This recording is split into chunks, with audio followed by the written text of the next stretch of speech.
How y'all doing? This is Rob Burnham, aka Preacher Man R&B, in the snow episode of Retro TV 91. This time I'm doing another DC's Legends of Tomorrow review. This time I'm reviewing Season 3, Episode 18, and this is the season finale. What happens on this week's episode is the Legends go up against Mollis, and the way they do this is that they go back to Jonah Hex's time in the Wild West, and the reason they go back there is because it's a blind spot for anybody in time, and they go there to try to get away from Mollis and try to regroup and come up with a plan.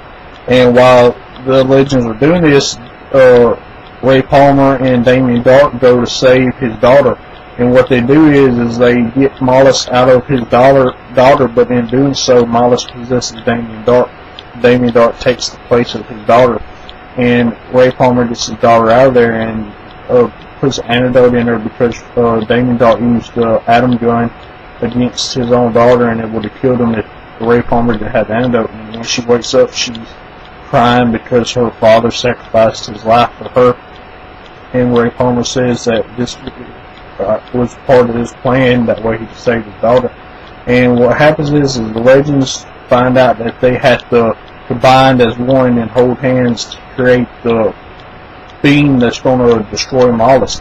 And they try this the first time, and this god-awful looking demon spawn comes out of it, and Mick Rory blasts it with his heat gun and destroys it. And Sarah wants to get rid of the totems because they can't, that she believes that they're not the right totem bearers. So Amari makes this program to call in some help, and it brings in Jax, Helena Troy, Kuwasa, the good version of Kuwasa, because this version never became evil, and her and her sister shared the totems, so both of them are Vixen. And that's about it. And Jonah Hex helps too.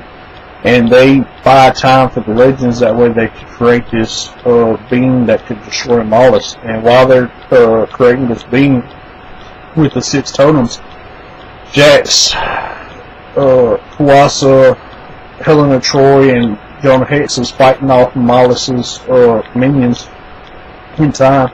And the being that the Legends create, get this, it's a huge version of Bebo. So Bebo fights Mollis at the end of this episode, and Bebo destroys Mollis. Okay. Anyway, that happens, and the Legends get all the Mollis's minions and take them back to the times where they're supposed to be at. And we find out that Jax is a father, because while he's been gone, it's been 5 years for him, but only a couple of months for the Legends. And he's a father now, and he goes back to his time to be with his family. And that's all that really happened, besides Constantine showing up and throwing a dragon's head in front of the Legends and saying whose bright idea was to let a demon out, and they all say Sarah. And Constantine says Mollis wasn't the only thing that escaped, so that's setting up for next season. My question for y'all is, now that Constantine's a part of the team in next season, what's going to happen? As always, Preacher Man R&B signing out. Guys, usually also for another episode of Retro TV 91. See y'all next time.